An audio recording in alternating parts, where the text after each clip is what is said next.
Ada moderator di ada langsung. Langsung. Tidak ada moderator. Langsung. Bismillahirrahmanirrahim. Assalamualaikum warahmatullahi wabarakatuh.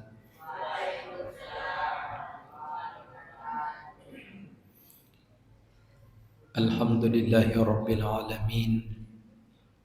Alladzi bi ni'matihi tatimmu shalihat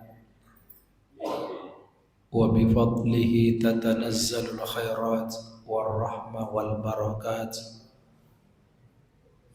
wa bi taufiqihi tatahaqqaqul maqasid wal ghayat.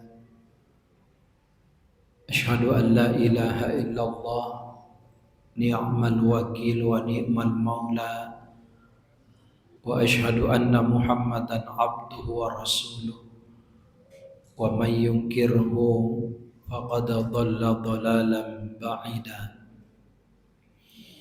Allahumma salli wa sallim ala sayyidina Muhammadin fil awwalin wa sayyidina fil awwalin wal akhirin fil a'malil a'la ila yaumiddin. Subhanaka la ilma lana illa ma 'allamtana innaka antal alimul hakim. Rabbi syrah li sadri wa yassir li amri wahlul 'uqdatam min lisani yafqahu qawli. Sidang jamaah salat maghrib ya insyaallah dimuliakan dan dirahmati oleh Allah Subhanahu wa taala. Mudah-mudahan kita semua mendapatkan kemuliaan di dunia dan insyaallah lebih istimewa lagi ketika nanti di hari kemudian kita pun sama-sama dimuliakan oleh Allah. Amin ya rabbal alamin. Segala puji bagi Allah atas segala nikmat dan karunia, terutama tentu nikmat sehat walafiat. Ini dua nikmat yang tidak bisa dipisahkan. Sebab kalau terpisah tidak kesempurnaan namanya kenikmatan tentang pribadi manusia. Apa itu sehat? Itu terkait dengan fisiknya kita. Kalau walafiat itu batinnya kita. Jadi jasmani dan ruhani. Karena ada orang Bapak Ibu terkadang nikmat sehatnya ada tapi belum tentu walafiat. Contoh di rumah sakit Dadi, di Jalan Lanto, di Pasewang, di situ banyak orang Pak, Bu, sehat fisiknya, matanya bagus, telinga pendengarannya bagus, bahkan berkata-kata juga bagus. Cuma terkadang kalau dibilang 1 tambah 1 dia bilang 12 karena tidak berfungsi secara batinnya normal. Ada juga saudara kita yang sehat walafiat tapi belum tentu sehat. Seperti di rumah sakit kebanyakan, ada betul fisiknya pada bisa drop, tapi batinnya tetap alhamdulillah walafiat. Kita alhamdulillah mudah-mudahan malam hari ini kita semua sehat walafiat. Amin ya rabbal alamin. Yang tidak walafiat itu ketika saya setengah mati pengajian, tidur di belakang. Ya, sebab afiat ini kan dibutuhkan namanya konsentrasi. Dan itulah yang melahirkan ketenangan ketika kita mengikuti yang namanya pengajian. Jadi kalau ada orang biasa itu pengajian tidak tenang, itu dipertanyakan. Sehat walafiat. Dan alhamdulillah malam hari ini kita sudah memasuki malam yang ke-8 bulan Sya'ban. Sekalipun ada yang mengatakan malam ke-9. Ya, karena memang ada beberapa versi. Ramadan insya Allah saya pikir tidak ada masalah, kemungkinan besar bersamaan tanggal 23. Cuma yang jadi persoalan nanti, tapi persoalan kecil bukan besar. Ketika menentukan Idul Fitri bisa jadi ada perbedaan. Termasuk Idul Adha tahun ini. Ya, tapi saya pikir tidak usah kita mencari pembenaran. Ya, lakukanlah sesuai dengan keyakinan. Yang jelas dalam agama itu tidak mungkin tanggal 1 Syawal itu 2 hari, cuma 1 Ji. Tapi kenapa terbuka namanya perbedaan? Itulah ijtihad. Dan ijtihad itu dalam kaidah usul ketika menetapkan suatu persoalan, nah itu salah, berarti hanya dapat 1 pahala. Tapi ketika menetapkan 1 ketetapan dan itu benar, itu 2 pahalanya. Jadi dua-dua dapat pahala. Jadi yang mana yang salah? Yang salah itu yang tidak ada nakiuti. Jadi silahkan, tapi jangan jadikan perbedaan menjadi sebuah peta konflik bagi kita semua. Prinsip agama itulah orang yang bijak mampu menghargai segala sesuatu. Jangan menonjolkan kebenaran, karena kebenaran yang paling hakiki kita kembali kepada Al-Quran, Al-Haqqu min Rabbika fala takunanna minal mumtarin. Tapi dalam tataran pemahaman yang dimaksud termasuk dalam ilmu fikih, berbeda itu boleh saja. Jadi makanya ada mengatakan perbedaan itu ada rahmat kalau kita mengambil pelajaran. Nah, jadi kalau dalam pandangan imam mazhab itu, ketika Imam Malik, Imam Syafi'i mengatakan kepada murid-muridnya, pendapat saya benar, tapi tidak tertutup pendapat yang lain juga mengandung nilai kebenaran. Itulah ulama. Jadi ulama dulu Pak bijak memang. Ketika Ke Hasbullah juga pendiri NU, Imam Asy'ari dengan Ahmad Dahlan, mereka pun tidak pernah saling menyalahkan, tapi mereka saling menghargai dan saling menghormati. Imam Syafi'i, Imam Malik antara murid dengan guru, Ahmad bin Hambal juga demikian, termasuk Imam Abu Hanifah. Menjadikan perbedaan itu bukan suatu wacana untuk berpecah, tapi menjadi ladang sebab mendapatkan nilai hikmah di balik perbedaan itu. Baik hadirin yang dimuliakan oleh Allah. Jadi kalau saya ya malam ke-8, makanya minggu depan itu malam nisfu Sya'ban. Ya, sekalipun tadi ada yang mengatakan sudah masuk malam ke-9, itu tergantung Bu. Saya masih malam ke-8. Nah, yang saya mau singgung pada malam hari ini, yang saya mau sampaikan kepada kita semua menjadi pembelajaran Sya'ban dan keutamaannya. Jadi kita mumpung masuk di bulan ke-8 ya. Kalau dalam kalender Hijriah, Sya'ban ini kan bulan ke-8. Karena nanti Ramadan bulan ke-9. Maka masuk bulan Syawal itu bulan ke-10. Kenapa Ramadan bulan ke-9? Itu istilahnya kalau orang melahirkan dikandung 9 bulan, kemudian dilahirkan di saat 9 bulan 10 hari, masuk Syawal disebut dengan fitrah. Itu. Sya'ban bahasa Arab itu biasa disebut dengan Syi'ab, artinya jadi orang barat dulu itu sudah maknai Sya'ban itu bulan mulia. Sebelum Islam datang mereka sudah memuliakan Sya'ban. Cuma kita orang Islam di sini ada beberapa sejarah besar di bulan Sya'ban yang perlu kita renungkan sampai Sya'ban ini mulia bagi kita.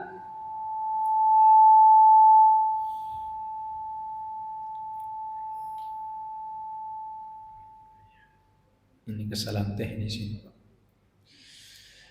Jadi kalau kita baca sejarah itu Sya'ban itu yang pertama adalah bulan, kata Rasulullah dalam sebuah hadis riwayat Ibnu Majah An-Nasa'i, dzalika syahrun, kata Rasul, ini bulan tagfulun nas, bulan yang banyak dilalaikan manusia. Nah, di sini kalau dikaji hadisnya ini berarti betapa mulianya ini Sya'ban untuk seluruh umat manusia. Jadi jauh sebelum Islam ada, jauh sebelum banyak orang beriman kepada Rasulullah, ini Sya'ban sudah dimuliakan oleh orang-orang dahulu. Makanya Rasul tidak mengatakan dzalika syahrun tagfulul muslim, tidak, tagfulul mu'min, tapi tagfulun nas, bulan yang banyak dilalaikan oleh manusia. Fihi anhu Rajab wa Ramadan, antara Rajab dengan Ramadan, karena ini bulan terjepit. bulan terjepit antara Rajab dengan Ramadan. Kenapa? Karena persiapannya orang yang dikejar, yang dia buru adalah Ramadan sebentar lagi. Cuma dia lupa ternyata di Syaban ini ada beberapa kemuliaan. Satu, Rasulullah dalam sejarah, dalam beberapa hadis dari Aisyah, dari Abu Hurairah, itu disampaikan bahwa Rasulullah memperbanyak puasa di bulan-bulan haram, tapi di bulan Syaban beliau lagi memperbanyak puasanya, tapi tidak sebanyak ketika puasa Ramadan, karena Ramadan memang tidak ada putusnya. Ketika Rasul ditanya, kata Rasulullah, ini bulan Syaban turfa'ul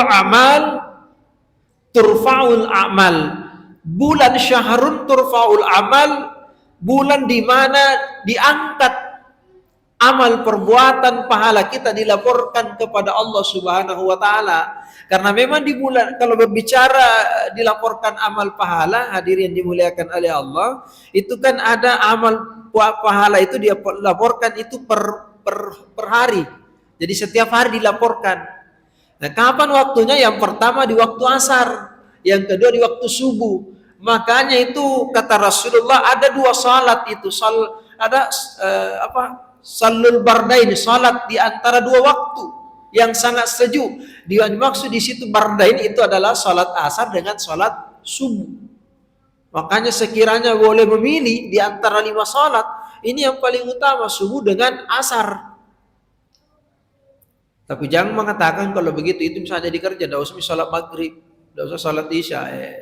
Tidak boleh seperti itu. Ya sama seperti saudara kita ada di Goa itu, aliran Ma'rifatullah. Ya, pernah kami Kementerian Agama termasuk Perkopinda termasuk dari Majelis Ulama, ya. Tapi secara tidak langsung memang mereka dia mengatakan siapa yang melarang sholat, tetap kita sholat. Ya kan saya bilang tidak ada pencuri itu mau mengaku pencuri dirinya. Termasuk yang korupsi. Ya, seperti kejadian yang kemarin Dirjen Pajak. Bayangkan 56 miliar. Pegawai negeri. Kalau pengusaha yang seperti itu penghasilannya Pak, ya saya tidak ragu. Tapi kalau PNS 56 miliar, nah golongan berapa? Baru berapa tahun jadi PNS, sekalipun kau dirjen, ditoji gajinya. Ya gitu Pak. Makanya tidak salah memang kata Rasulullah, kalau orang mau jadi kaya, jadi pengusaha. Kalau jadi PNS kok kaya, ya dipertanyakan. Begitu Pak, saya memang begitu karena saya alami, fakta kenyataannya demikian. Karena saya masuk golongan 4, ku tahu gajiku berapa. Ya kalau ada tukin sekian dan lain sebagainya, itu kok dibantu dengan SK disekolahkan kata teman-teman. Saya bilang tidak ada masalah, yang jelas kan jangan SK-nya orang dikasih sekolah. Kalau SK kita tonji yang bayar, nah ada masalah. Kecuali kalau SK-nya orang dikasih masuk baru orang lain disuruh bayar, itu yang masalah. Ya, karena ada perbedaan pendapat juga di situ. Ya. Jadi dilaporkan di waktu asar, kemudian di waktu subuh. Makanya 2 waktu ini istimewa. Tapi sebenarnya tidak boleh kita memilih dan memilah. Semua 5 kali sehari semalam itu tetap menjadi kewajiban. Jangan dipilih dan dipilah. Isya mau deh, subuh mau. Karena ada hadisnya, siapa yang sholat isya berjamaah di masjid, maka seperti sholat separuh malam. Makanya pergi sholat isya. Baru tidak sholat subuh. Ada lebih parah lagi. Dia bilang sholat sunat subuh mau 2 rakaat, tidak usah sholat subuh. Karena 2 rakaat sebelum subuh lebih baik daripada dunia seluruh isinya. Itu kan banyak orang Pak menganggap persoalan sepele. Padahal saya katakan ini sudah komitmen kita. Apa artinya kemarin bulan Rajab diterima perintah sholat sekalipun ada perbedaan pendapat? Saya bilang biar tiap tahun kita peringatan Isra Mi'raj, kalau tidak melaksanakan sholat sebenarnya kita yang mengingkari Mi'raj itu. Nah, intinya di situ itu. Jadi dilaporkan, kemudian amal perbuatan dilaporkan dalam sepekan, nah itulah Senin Kamis. Makanya Rasulullah juga demikian. Kenapa berpuasa Senin Kamis? Kata Rasulullah, aku ingin turfa'ul amal ila rabbil alamin dalam keadaan siap. Dilaporkan amal perbuatan dalam keadaan puasa. Makanya demikian juga di bulan Sya'ban. Rasulullah memperbanyak puasanya karena ingin amal perbuatannya dilaporkan kepada Allah dalam keadaan berpuasa. Sekalipun ada beberapa juga riwayat hadis mengatakan di bulan Sya'ban itu kalau sudah masuk separuh Sya'ban, kalau sudah melewati nisfu Sya'ban, haram hukumnya puasa lagi di anunya. Ya haram bagi kita yang tidak pernah puasa di awal Sya'ban. Kalau kita pernah puasa di awal Sya'ban, tidak apa-apa, lanjutkan. Kecuali jangan puasa lagi mendekat detik-detik bulan suci Ramadan. Jadi silahkan yang mau puasa boleh. Jadi kalau misalnya ini kan ada beberapa memang pendapat, yang satu mengharamkan karena selama 1 Syawal sampai 15 Sya'ban tidak pernah puasa. Tapi kalau pernah puasa ya silahkan lanjutkan 16 Sya'ban, 17, 18 sampai 20 Sya'ban sampai seterusnya. Apalagi yang sudah rutin mengamalkan puasa Nabi Daud. Tapi jarang-jarang kita Nabi Daud, jangankan Nabi Daud, Ayyamul Bid saja jarang. Senin Kamis alhamdulillah masih mending. Itulah hebatnya Nabi Daud, Bapak. Nabi Daud itu puasanya rutin. Jadi kalau dihitung-hitung sebenarnya puasanya Nabi Daud dalam 1 tahun 180 hari. Karena selang-seling jumlah hari dalam 1 tahun kan 360, bagi 2 itu 180. 180 selang-seling puasanya, tapi istrinya 100. Kita berapa istri Pak? 1 istri tidak bisa puasa Nabi Daud. Itu Nabi Daud Pak. Jadi hebatnya itu Nabi Daud, 100 istrinya dalam sejarah puasanya nggak pernah putus. Ya. Itu Nabi Daud.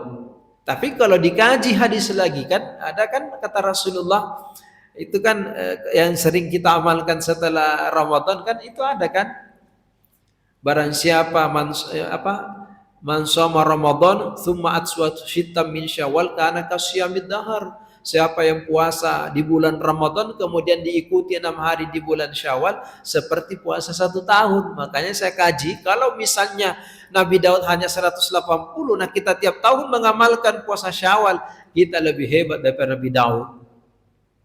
Ya gitu, lebih hebat Nabi Daud daripada Daud. Kita kan 1 tahun Pak, luar biasa. Ya kalau dikaji nih, kalau dikaji. Nah, jadi itu amal perbuatan dilaporkan kepada Allah dalam 1 tahun itu di bulan Sya'ban. Nah, itu satu. Yang kedua, di bulan Sya'ban ini peristiwa peralihan kiblatnya kita. Jadi 16 bulan itu Rasulullah itu beribadah menghadap Baitul Maqdis, Palestina. Jadi masih Al-Aqsa. Di situ Rasulullah selalu mendapat cacian makian dari orang-orang Yahudi karena Muhammad ikut-ikutan menjadikan kiblat sebagaimana kiblatnya kita. Maka itulah Yerusalem diperebutkan terus karena orang-orang Yahudi itu sangat menginginkan karena menganggap itu tempat sucinya juga. Begitu prosesnya Pak. Nah itu tidak akan pernah berhenti sampai dunia kiamat. Makanya Rasulullah ketika beliau 16 bulan berarti 1 tahun 4 bulan, 1 tahun 4 bulan dengan para sahabat menghadap Baitul Maqdis, selalu mengangkat muka wajahnya kepada Allah, berdoa, menunggu berdoa Rasulullah. Makanya Rasulullah di situ ada pendapat ulama, di situ sejarahnya orang berdoa mengangkat tangan karena Rasulullah juga berdoa seperti itu. Rasulullah mengharap ada petunjuk dari Allah karena caci makian orang-orang Yahudi bukan hanya untuk dirinya, kepada ini sahabat-sahabat kan mempengaruhi tauhid dan keimanannya. Rasulullah mengharap sampai turunlah surah Al-Baqarah, qad nara taqalluba wajhika fis sama falanwalliyannaka qiblatan tardaha fawalli wajhaka syatral masjidil haram. Jadi di situ juga satu makna, bukan fawalli wajhaka baitullah. Apa bedanya? Masjidil Haram itu luas kan Pak. Baitullah itu kan terfokus, fokus. Makanya kalau dikaji pada diri kita, sebenarnya jasad ini Masjidil Haram, Baitullah ini kalbu hati kita. Jadi orang salat Pak, kalau orang hakiki itu orang tasawuf, dia tidak peduli menghadap kemana saja, karena dia yakin Baitullah satu. Kalau itu kan landasan syariat, Baitullah kiblat. Tapi pada diri manusia Baitullah itu paling utama. Maka di situ ketika Baitullah dengan Baitullah nyambung, aman. Itulah ketika kita sholat menghadap syariatnya ke Baitullah, tapi hati kita tetap konsisten. Makanya sinyalnya nyambung. Makanya ketika sholat hatinya tidak sholat, itu tidak nyambung. Makanya frekuensi itu kalau kita mau dapatkan frekuensinya Al-Markas itu, radionya Al-Markas 9960. Itu nyambung bagus. Tapi ketika melenceng sedikit, pindah channel gitu. Dari 9960 kemudian terlalu banyak melenceng, akhirnya 105,90. Itu gak masih dapat. Nah, gitu. Makanya kalau dikaji tasawufnya itu.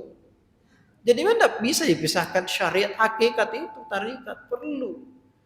Allahu Akbar. Akbar itu kemana? Allah itu lepas. Karena Allah kan tak terbatas.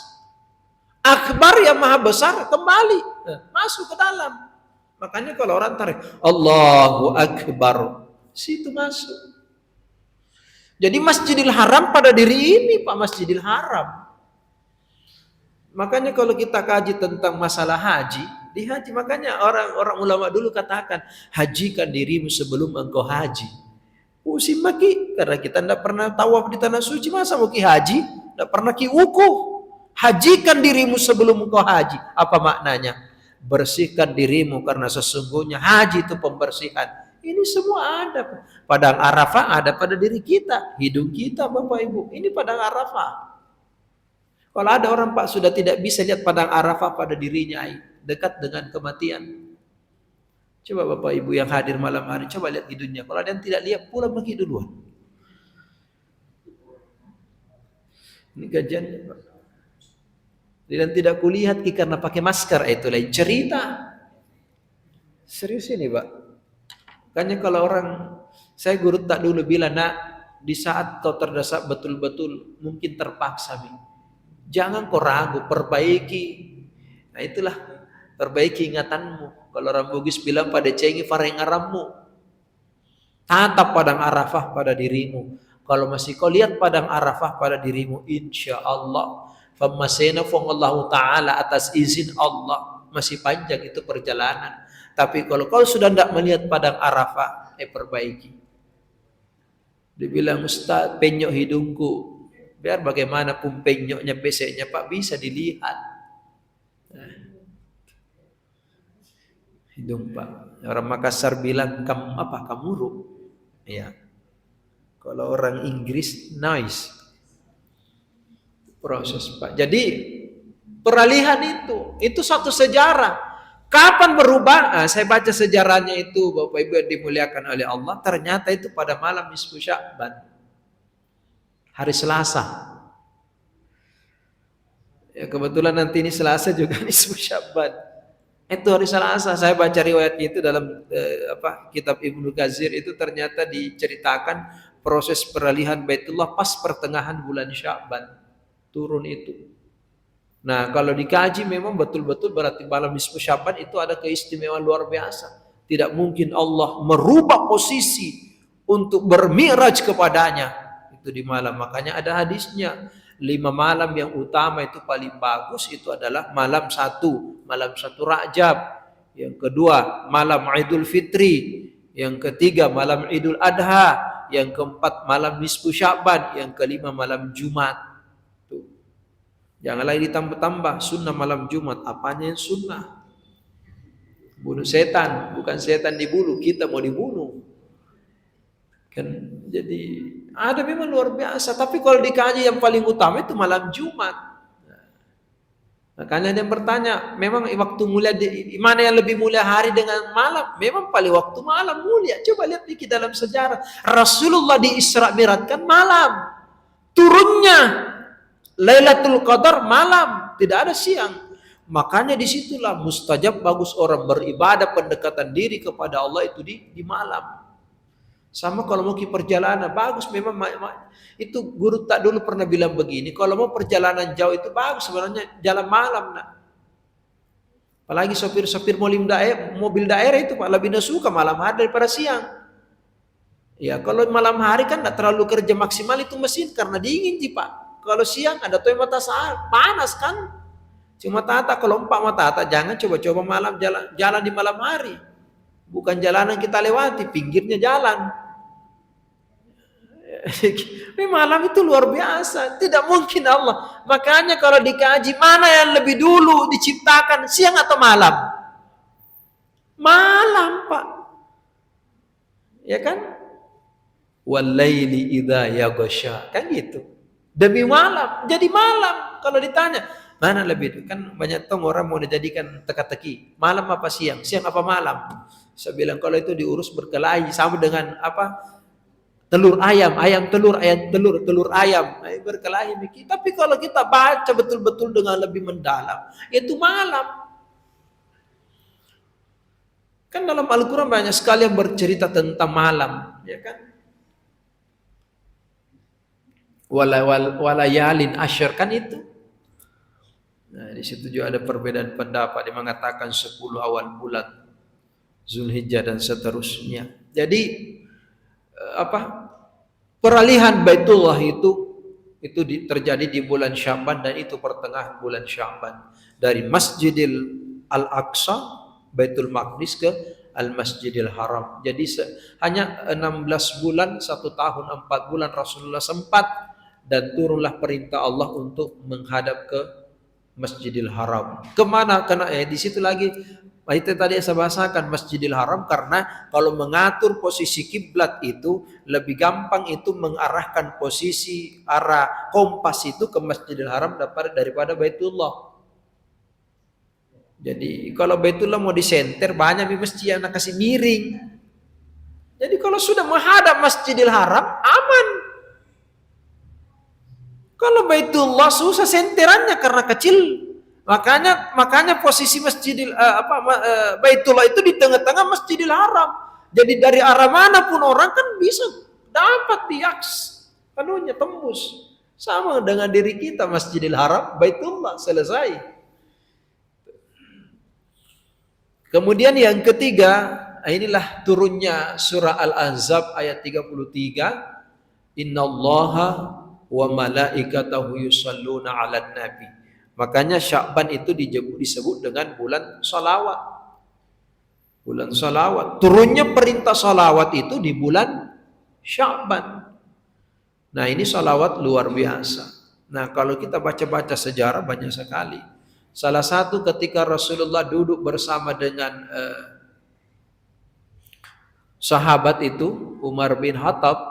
Jadi sementara duduk di taman-taman itu, tiba-tiba ada lebah mengelilingi Rasulullah.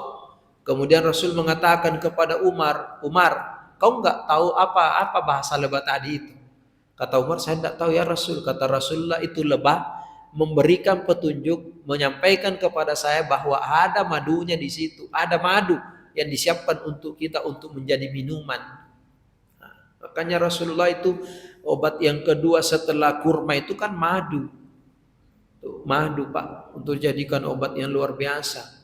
Kemudian setelah Umar disuruh mengambil itu sarangnya madu, kemudian Rasul bertanya kepada lebah, wahai lebah, dari madumu itu kan menghasilkan sesuatu yang manis, padahal kau hanya selalu menghisap bunga-bunga yang pahit rasanya. Kata lebah, Muhammad, atas izin Allah, memang pahit ketika aku isap itu sari putiknya itu bunga, tapi salawat kepadamu 3 kali menjadikan hasil produksi madu yang kukeluarkan itu menjadi manis. Itu luar biasa, itu salawat Pak. Jadi kalau ada makanan yang pahit, bacakan sholawat. Manis, wallahu a'lam bishawab. Gitu Pak. Ya, tapi kan kita tidak bisa karena kita bukan Rasulullah kan. Tapi baca sholawat itu luar biasa. Sampai kisahnya juga seorang hamba Allah yang sudah dibawa malaikat mau dibawa ke neraka, tiba-tiba Nabi Adam mengatakan, Muhammad, hambamu akan diseret ke dalam neraka. Rasulullah seketika mengatakan, malaikat tunggu dulu, jangan dibawa, itu umatku. Kata malaikat, kami enggak pernah mendurhakai Allah Muhammad, kami enggak pernah diciptakan untuk mendurhakai Tuhan. Kata Rasulullah, tunggu dulu malaikat, kasih kesempatan, timbang kembali amal perbuatan hambaku, memang mana yang lebih berat, keburukannya atau kebaikannya. Singkat cerita akhirnya dikasih ditimbang. Ketika ditimbang memang timbangan keburukan lebih berat dibandingkan dengan kebaikan. Rasulullah mengambil dari saku bajunya, ini saya baca riwayatnya, kemudian dia simpang itu warna putih, meletakkan di atas timbangan yang berat. Atas izin kekuasaannya Allah, tiba-tiba timbangan itu yang berat keburukan, tiba-tiba keburukan itu terangkat menjadi ringan gara-gara diletakkan satu tulisan di situ. Hamba bertanya, apa itu ya Rasulullah? Kata Rasulullah Nabi kita Muhammad SAW, itulah hamba umatku ketika pernah kau hidup, pernah kau ucapkan satu kali kalimat itu, Allahumma salli ala Muhammad wa ala ali Muhammad, dan itu ditulis oleh malaikat. Satu malaikat ketika Rasulullah Mi'raj itu kan sempat ketemu langsung. Ada satu malaikat yang jumlah jari tangannya itu sampai tidak tahu berapa jumlahnya, karena mulai tetesan hujan dari pertama kali turunkan hujan sampai hujan terakhir nanti itu semua mampu dicatat oleh malaikat ini. Tapi satu yang tidak bisa dicatat, ketika umatmu Muhammad salawat kepadamu, satu kali salawat saya tidak mampu menghitung berapa curahan berkah dari Allah atas salawat itu. Bayangkan Pak. Jadi kalau gara-gara salawat membuat ringan timbangan keburukan, apalagi kalau kita yang selalu baca salawat ketika salat. Nah ini cuma satu kali di salawat selama hidupnya Pak. Kita alhamdulillah berapa kali mikir salawat. Allahumma salli ala Muhammad wa ala ali Muhammad. Dan salawat juga itu luar biasa Pak. Yang menghalalkan Adam dengan Hawa juga kan salawat. Makanya ada disebut salawat Jibril itu. Ketika Nabi Adam diciptakan Hawa, Adam langsung mendekati Hawa. Kata Allah, Adam, belum halal untukmu, belum ada maharnya. Itulah makna dalam Al-Quran. Wa atun nisa sadaqatihinna nihla. Berikan mahar yang terbaik. Mahar. Akhirnya Nabi Adam bengong. Apa ini yang saya mau kasih? Turun Jibril. Jibril ajarkan kepada hambaku Adam. Kalimat ini menjadi mahar untuk istrinya Hawa. Apa itu? Allahumma sallallahu ala Muhammad sallallahu alaihi wasallam. Itu maharnya Nabi Adam kepada istrinya Hawa. Jadi kita Pak yang tidak pernah baca salawat kepada istri, ya sebentar kalau pulang kita bacakan itu. Jangan mengatakan kalau begitu Ustaz mau menikah lagi dari awal, menikah lagi. Tambah tidak beres makin. Salawat itu Pak. Tapi anak muda jangan tahu ini jadikan pegangan. Datang melamar, apa maharmu istrimu? Salawat Jibril. Sallallahu ala Muhammad. Sallallahu alaihi wasallam. Nabi calon mertua pulang aku dulu nak, cari aku dulu kebun berapa hektar. Tapi itu salawat. Makanya beda itu berkahnya seorang suami dekati istrinya, nah bacakan dulu salawat. Bagaimana ini Ustaz? Nah kami sudah punya cucu 3, belum pernah baca salawat untuk istri. Sebentar lakukan nih. Bagaimana yang dulu? Kalau kita baru tahu sekarang satu kali ucapan, itu bisa menggugurkan semua yang pernah kelalaian kita di masa yang lalu. Kok bisa? Nah itulah kali-kalinya. Kalau kita paham betul keyakinan ini kan sesuatu yang ibaratnya sama dengan begini. Ada itu di WhatsApp. 0 kali berapapun pasti hasilnya akan menjadi 0. Ya kan gitu Pak. Jadi dosa apapun yang pernah kita lakukan karena satu kebaikan diterima di sisi Allah, bisa jadi mendelete, menghapus semua kesalahan yang pernah kita lakukan. Nah itu, makanya pernah kita dengar kisahnya, ada seorang perempuan yang dijamin masuk surga cuma gara-gara satu memberi minuman kepada seekor anjing yang kehausan. Padahal betapa banyak dosa nikmat dosa yang dilakukan. Kenapa nikmat dosa? Ustaz, nikmat memang karena dia pekerjaannya apa? Tapi di balik nikmat itu dosa. Tapi Allah hapus semua itu, dijamin masuk surga gara-gara itu. Tapi jangan tongki uji coba kalau begitu deh. Pokoknya mumpung masih dikasih, nanti terakhir cari anjing yang kau usah kasih minum. Kalau dikasih kesempatan, kalau tidak sampai dikasih minum anjing, nah kita duluan meninggal. Wabillahi taufiq wal hidayah. Jadi itulah proses. Jadi itu salawat Pak luar biasa. Makanya Allah perintahkan bukan hanya kita, bukan hanya malaikatnya, tapi Allah juga. Makanya kata Rasulullah, Sya'ban itu syahri, bulanku, bulannya Rasulullah. Inilah gunanya kita menghidupkan bulan-bulan Sya'ban ini, menghidupkan hari-hari Sya'ban itu dengan kebaikan di hadapan Allah, sekecil apapun kebaikan. Karena kita tidak tahu kebaikan mana yang mampu menutupi segala dosa dan kesalahan kita yang pernah kita lakukan sengaja atau tidak. Inilah tujuan kita. Makanya disebut Sya'ban itu bulan bagaimana kita untuk menyiram, membersihkan diri kita. Membersihkan sebelum datang Ramadan, bulannya kita untuk memanen. Makanya ada istilahnya itu ulama, bulan Rajab itu bulan menanam, Sya'ban untuk menyiram, membersihkanlah, kemudian bulan Ramadan untuk menuai. Makanya banyak orang sudah start memang di bulan Rajab, ada yang rajin mengaji supaya masuk Ramadan nanti tinggal berpacu dengan babak finalnya, kan begitu. Jadi kita memang sudah sholat sunnah sudah pernah, makanya puasa memang kita. Jadi kalau tidak bisa kita puasa Senin Kamis lah, kalau tidak bisa Senin Kamis cari momentum yang bisa kita lakukan. Minimal ada satu amalan puasa lah selama bulan Sya'ban ini. Jangan lagi mencari kemudahan, bisa enggak digabung Senin setengah hari, Kamis setengah hari. Ya, jadi kan tuntunannya jelas. Makanya memang agama yassiru wala tu'assiru, basyiru wala tunaffiru, tapi jangan tahu sekali mengeringan-ringankan agama. Silahkan lakukan sesuai dengan petunjuk syariat.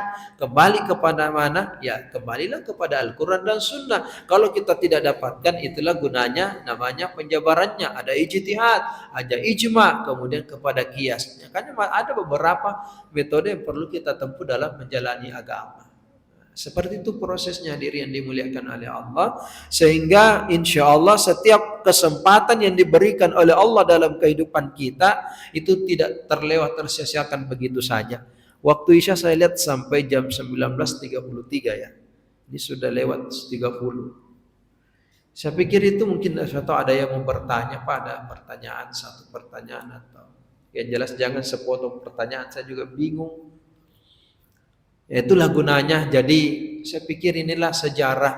Sejarah itu adalah ilmu bagi kita. Sejarah itu adalah pengalaman. Dan sejarah itu adalah hikmah bagi kita dalam kehidupan. Kalau Soekarno mengatakan jas merah, jangan sekali-kali melupakan sejarah. Memang kita tidak bisa melupakan sejarah. Karena kita ada karena sejarah. Kita mampu hidup beribadah karena sejarah. Kalau tidak ada sejarah, mana bisa kita sholat? Itu sholat kan sejarah Bapak Ibu. Sejarah. Sejarah apa? Bagaimana para nabi dulu sholat. Kemudian lewat peristiwa Isra Mi'raj sebagai penentuan. Itu kan sejarah. Al-Quran juga sejarah. Puasa yang kita lakukan nanti di Ramadan itu sejarah. Jadi kita tidak bisa lepas dari sejarah. Nah, hidup ini adalah sejarah. Maka buatlah sejarah yang membuat kita menjadi orang yang dikenal oleh sejarah. Artinya ya suatu saat kita kan akan meninggal, minimal ada sejarah yang kita titip sama anak cucu kita yang bisa diingat. Itulah tentu sejarah yang mendatangkan nilai manfaat dan keberkahan. Contoh minimal begini, bapakku dulu, kakekku pokoknya rajin kodong sholat itu ke masjid. Sejak adanya pengajian di masjid Ar-Rahman ini ketika hidup berjamaahnya kakekku tidak pernah alpa untuk mengikuti. Itu kan sejarah. Minimal kenal anak cuy, bapakku ternyata kodong ahli datang ke masjid, subhanallah, kebaikan. Inilah semua yang kita ukir. Jadi hidup ini kita ingin membuat sejarah dalam kehidupan kita. Tentu sejarah yang mendatangkan nilai manfaat dalam kehidupan kita. Seperti itu Bapak Ibu yang dimuliakan oleh Allah. Kalau tidak ada pertanyaan, alhamdulillah kita bisa menutup lebih cepat, lebih baik. Kita sholat Isya berjamaah itu sudah bunyi di atas. Saya juga minta maaf karena sampai hari ini belum pulang-pulang Pak dari kantor. Jadi saya tinggalkan rumah tadi jam berapa? Saya tinggalkan tadi hampir jam 5 karena ada BPK datang. Itu BPK tidak tahu apa nak cari. Dilarang pulang karena jangan sampai mau diperiksa. Tapi ya alhamdulillah saya bilang baru dunia saja, tapi saya tidak pernah takut sampai BPK. Karena tidak ada kesalahanku kecuali orang pajak nagalembungkan pajak 56 miliar lihat nasi begini pantatnya.